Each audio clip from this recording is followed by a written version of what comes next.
I'm Maxwell Britton, host of Beyond the Drink.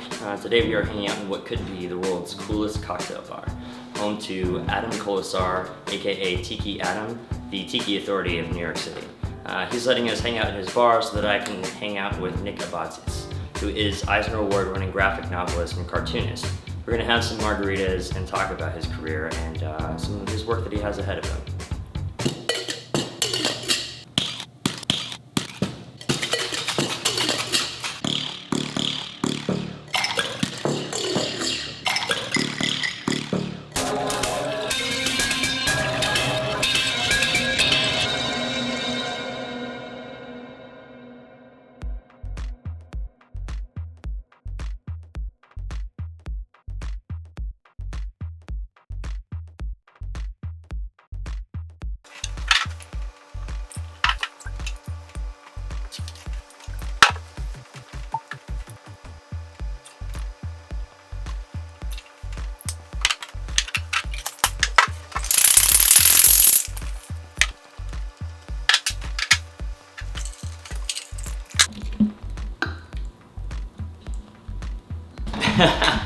Cheers.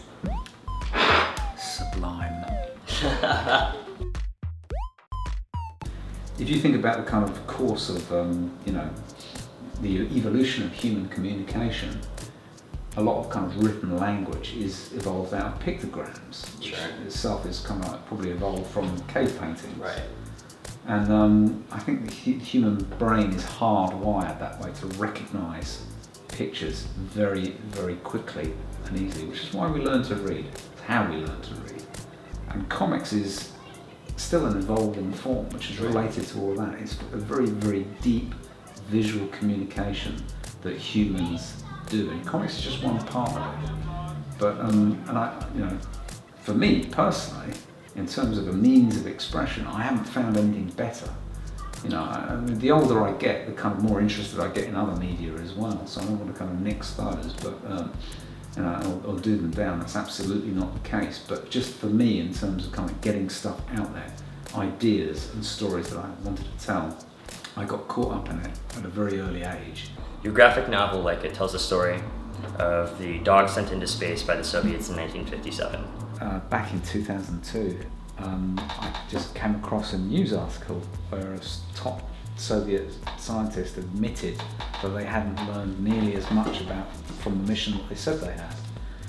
And it really piqued my interest again, and I began researching it, only in a really casual way, and I thought I could make a really good comic strip out of this.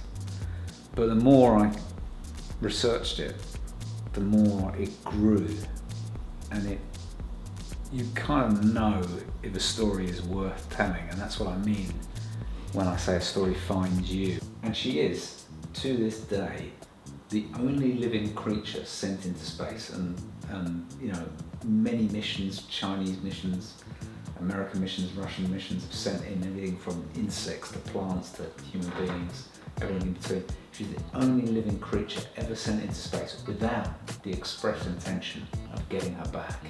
She gets to go play with one of the officials' children, which I think I read was a true story. That really happened. They let her play with some kids before they sent her out like that. Yeah. Like that's really intense. I would love for you to tell me a little bit more about some of the stuff you're working on. I know you're really busy right now. Yeah, finishing up a graphic novel called The Cigar That Fell in Love with a Pipe, which features Orson Welles and Rita Hayworth, and is written by a guy called David Camus. But it basically tells the story of how Rita and Orson split up, and also the life of a Cuban cigar roller. Who, upon receiving a box of her cigars, precipitates this entire story. It's a fantastic thing to draw. Very, very happy with it. And I'm also doing another children's graphic novel called Cora's Breakfast, which is about a kid who finds a box of alien breakfast cereal, which drops out of a flying saucer. And, she finds out with her dog and she eats it, and it changes her because of course it's alien and it's not meant for human beings, and adventures and madness, insanity ensue.